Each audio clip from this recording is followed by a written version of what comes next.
This conference will now be recorded. Hey guys, this is Naveen here. Welcome back to Naveen Automation Labs and back to JavaScript series. In this particular video, it's a very simple video. We will talk about two major objects. One is the math object and another one is the date object. So to understand the math object, that to do a lot of mathematical formulas are already there, and then you can easily perform directly. No need to write the logic for that. So let's see, if you really want to generate a random number, if you really want to find out the maximum number, the minimum number, we have direct methods are available over there. So what I'll do that simple, let's see, open your google.com or any browser, and then you simply go to inspect and go to the JavaScript console over here where you can execute JavaScript code. So I'm not writing directly inside the VSC code. You directly write it over here so that you will get the immediate output. So math is a kind of object, and you simply write math dot. You will see there are a number of properties as well as number of methods are available over here, right? So let's say I'll give say, okay, hey, give me the random number. See, math dot random number is there. Again, you write every time you will get a new random number. So you can simply write math dot random, right? Like this. So just to check what are the different math functions are available, you simple write, guys, you go to Google and simple write math object in JavaScript, and you go to this particular developer.mozilla.org, and here you will see the complete description about the math, okay, about the math object. So you can see that, okay, these are different properties are available, math.e, math.ln2, ln10, natural logarithm of 10, natural logarithm of 2, around 0.693, something like this. Okay, math dot square root, something like this. The square root 2 is math dot pi. The pi value is 3.141. So if you really want to check simple math dot pi, it's giving you the pi number 3.14, right? Then if you really want to see that the square root of 2, so you simple quickly check that simple that math dot square root of 2, it's something like that, it's giving you 1.414, right? If you really want to check it, okay, math dot square root, okay, let's say square root of 3, it's giving you 1.732. If you really want to check square root of 9, it's giving you 3, like that, right? So these are direct methods are available, you can check it over here. Now let's see, I want to check that, okay, some more method, max and minimum, sine theta, cos value, sine value also you can check, a specific log value you can check, okay. So let's see the maximum number, math dot max. So how will you calculate? So I have, let's see, math dot max number, let's see, you simple write max, and inside the bracket you simple write 1 comma 2 comma 3 comma 4 comma 5 comma 6. What is the maximum number over here? Maximum number is 6, like that. If you really want to check that, okay, hey, what is the minimum number out of this particular range? So the minimum number is 1 over here, like that. So math dot max, math dot minimum number is also there. Other than that, let's see, I'm not going to cover each and every method, guys. Whenever you want to check, you can check that. See, exponential power, that x to the power y. So if you really want to check that math dot, okay, pow, the power, let's say I'm writing 2 comma 3, it will give you 8. 2 to the power 3, it means 2 multiplied by 2 by 2, so it will give you 8, right? Let's see some other, we can see that, yeah, there are various methods are available, you can practice on the console, guys. It's very straightforward, very simple. Now see, let's, you click on math.random, and then saying that, okay, hey, this is a JavaScript, you can directly write the console.log also. And if you really want to generate the, let's see, a function like pass max, and then you simple say that, okay, hey, between 0, 1 or 2, you simple pass 3, it will do some calculation. So the demo also they have given over here, like that, right? So let's see, if you want to generate a number between two numbers, a random number between two numbers, minimum and max, so you can simply use this particular number over here, like that. Okay, so I'm not going to cover. If you really want to cover, you just simple, let's see, go to any particular, okay, in your VS console, I mean editor, and then you simple call this particular method over here, And this method, let's see, I'm passing uh, minimum number 5 comma 100, like that. So when you call this particular method, it will give you math.random number. So let's see, I'll store in a let variable x is equal to this, and I'll just print console.log. I'll print the value x. And then if you run it, index.js, so simple, let's see what happens. Um, index.js, so it's giving you this particular number, 94.72, something like this, which is coming between this. Next time, if you run it again, this time it's giving you 88, 49, 30, 25, 9, like that. Okay, so this is the number that you will be getting it, right? So if you really want to provide, let's use simple, right? If you don't want to use dot 32 or something, okay, after dot you want to ignore, you simple write math dot, this floor method is there, and then you simple pass, that's it. Okay, math dot floor and then bracket. Now let's run it again. You see 8, 97, 5, 20, 67, 65, 41, like that. So flower method, what exactly it will do, it will remove the values after dot, and it will pick only, okay, the first value before dot value, right? So this is, all these methods are available. You can check all these, getting a random integer between two values. So these are the different examples. Direct functions are available. You just copy and then use it in your utility directly over there.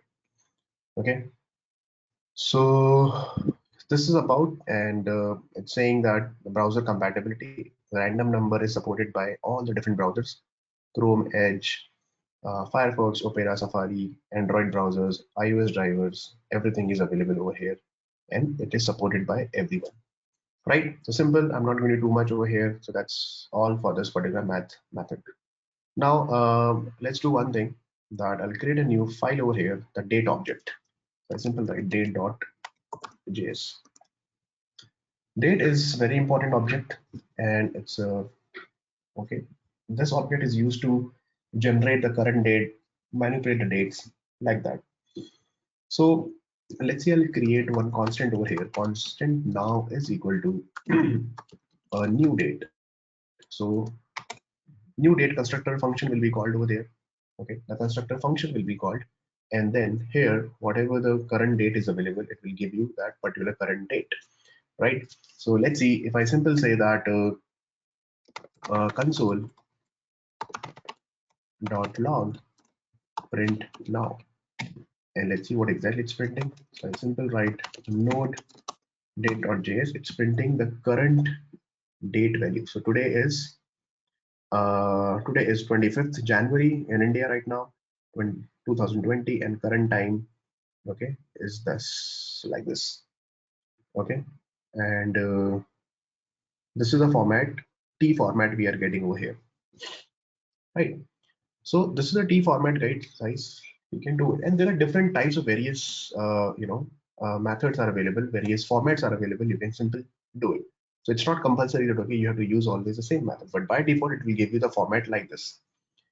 Now let's see, I'll create one more constant over here, that okay, constant, let's see, date one is equal to new date, and here you can define the, okay, the format also. So let's say I want to define that okay, hey, I want a format like this, May, or let's see, I simple say June, okay, 9 or June 9, 2019, or 2000, yeah, let's see, 2019, like this, and then we have to give the time also. So time I'm giving, let's see, 08 colon 00 morning 8 o'clock, right? Like this. So if you run this particular date one, let's see what exactly we are getting, and then you run it again. Now this time we are getting like this. Okay, in this particular format we are getting T format we are getting. So 9th June, like that, and simply in this format that we are getting like that. Yeah, I don't know, this is a time or what, but in a different format we are getting. But I'm not sure that okay, why it is not coming 8. We will see it. Okay, not an issue, but you can see the date is coming like that, 9th of June 2019. and this is the thing that we have given. Let's see, I'll do one thing. I'll show you in a different way, don't worry about that. Let's see, I'll define one more date in a different way. The comma separated date also, you can write it. So you simply write over here that date, okay, and then here you will see that, one second, you simply write date is, okay. Now you can see that there are 5 different formats are available. You can see that this is the second format, and then you press the down arrow and up arrow, you will see the different formats. So let's see, this is the first arrow. Okay, you can pass the string and number also. You can pass the simple date. You can pass the string number, a kind of date like this also you can pass, or you can pass month, hours, minutes also you can pass. And then these are the different methods are available. Okay, this is kind of overloaded, okay, object constructor where different types of values we can pass. And this is the fifth format you can write. So you just press up arrow and down arrow, you will see the different formats over here. Right. So let's see, I'll be preferring this particular guy that we have to pass year, right? Year as a number, then month, hours, and minutes and seconds. Something like this we will pass. Okay, let's see how exactly. I'm not a big fan of this because it's not daily routine, but yeah, we can something like this. Let's see, I'm writing um, 2019, comma. Okay, one more thing you need to remember, guys. Number you have to pass, okay, as an year. So remember here, the January index is 0 here, and the December is equal to 11. Okay, so don't be confused. January month will not start from one index; it will start from 0 index. So let's see if I want to write January, February, March, April, May. So index will be 4 for May, right? Index will be 4 because January will start from 0, so May will be fourth index. Then comma, what is the date? Let's see, 11th, and then 9 o'clock and 0. Let's see, something like this I'll write.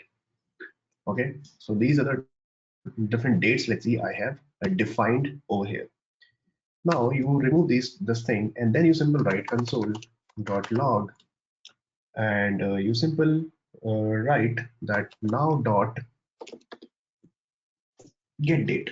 Okay, from the now that you have defined, from this particular now, what is the get date?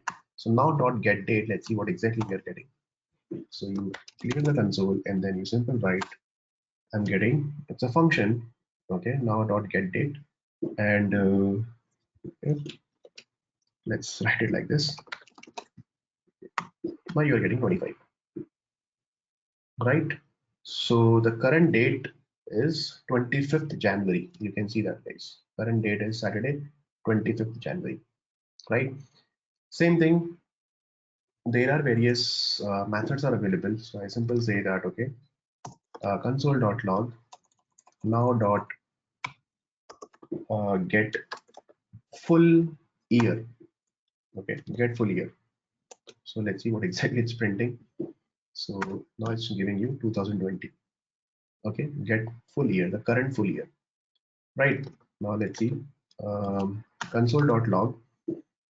Uh, there is different methods are available. No need to remember, but get date, not dot to date string. Yeah, this method I'm talking about. Okay, and then let's see what exactly it's printing. Now see, it's printing the current exact date, Saturday, January 25th, 2020. Will exclude the time, right? Now the same thing if you apply for on date 1. Now let's see what exactly we are getting. On date 1 we are getting see current whatever defined date you have returned, Sunday, June 9, 2019, something like this we will be getting to date string. Okay, then let's see, I'll apply console.log, I simply copy paste, and on date 1 I want to apply another method. Let's see, my method name is there is one more method, to time string. Okay, so let's see what exactly we are getting for to time string. You run it and you will see now we are getting 8. Okay, so don't directly print date 1, it will give you T string format, but here you are getting Indian Standard Time, because obviously my machine is on Indian Standard Time, and it's giving you 0800 GMT 530, obviously, right? GMT plus 530, like that, and then two time string we are getting. So I'm getting the time. Two date string will give you the current date with, okay, which day. It's okay, on June 2019 was Sunday, like that. Okay, and one more format is there. Generally, we don't use it, but especially in web applications, sometimes you might use. Let's say I want to apply on now a dot to ISO string. Okay, and let's see what exactly ISO string you will be getting. Now you will see the two ISO string is something like this. 25th is the date, 08 22 53 715, something like this is a T string we are getting over here. Okay, T string we are getting like this. Okay, but generally we don't use it. It's especially used in web application when you design the web application and when you have to pass some server date from one system to another system. In that case, we will generally use it. But for automation point of view, you get ignored. Okay, so these are different dates, functions, and the methods are available, guys. You can define the format and then accordingly you can use it. So I simply do one thing, let's see, two date string and two time string. I'll do one thing for date two also. I'll apply on date two that different format we have given. The first format on date one we have given like this, and then the second format we have given comma separated values. So if you apply on date two, let's run it, and now see, two date string we are getting, see, whatever 9 a.m. we have defined, right, like this, and Indian Standard Time we are getting, and two date string we are getting this May 11 2019, same May. Okay, as I told you, 4th is May month because January is 0, so May will be 4th. So 11th May 2019 we are getting like this. Okay, so this is a date object available, guys. You can simply apply a date object and then you can start using it. It's very straightforward, very simple over here. Okay, so this is about the math and date. And if you really want to see the date, you simply write on Google date object in JavaScript, and you go to developer.mozilla.org, and here it's all the different methods are available. You can check all these methods and you can practice accordingly, but no need to spend time too much amount of time on these date formats. Okay, that you can check it later whenever it's needed in your project. You simply come on this particular page and then you can check it, and there are different various of, okay, options are available. See, as I told you, right, this is the example you need to remember. This is one date format, second date format, as I told you, like that you can pass, like this also you can pass, comma separated values also you can pass, and multiple comma separated values also you can pass along with the time. Only date also you can pass, only the T string also you can pass, and then like this also you can pass, right? So this is really cool and it's very straightforward. Let me know if you have any issues with that. Thank you so much for watching this video, guys, and we will be covering one more video on the literals, and that will be more interesting. Okay, and then we will start functions and array after that. Okay, so it will be a long series, guys, don't worry about that. A lot of new things I'll be, okay, covering in this, but the only thing is you need to practice a lot in JavaScript. So thanks for watching Naveen Automation Labs, and please click on subscribe button. Thank you.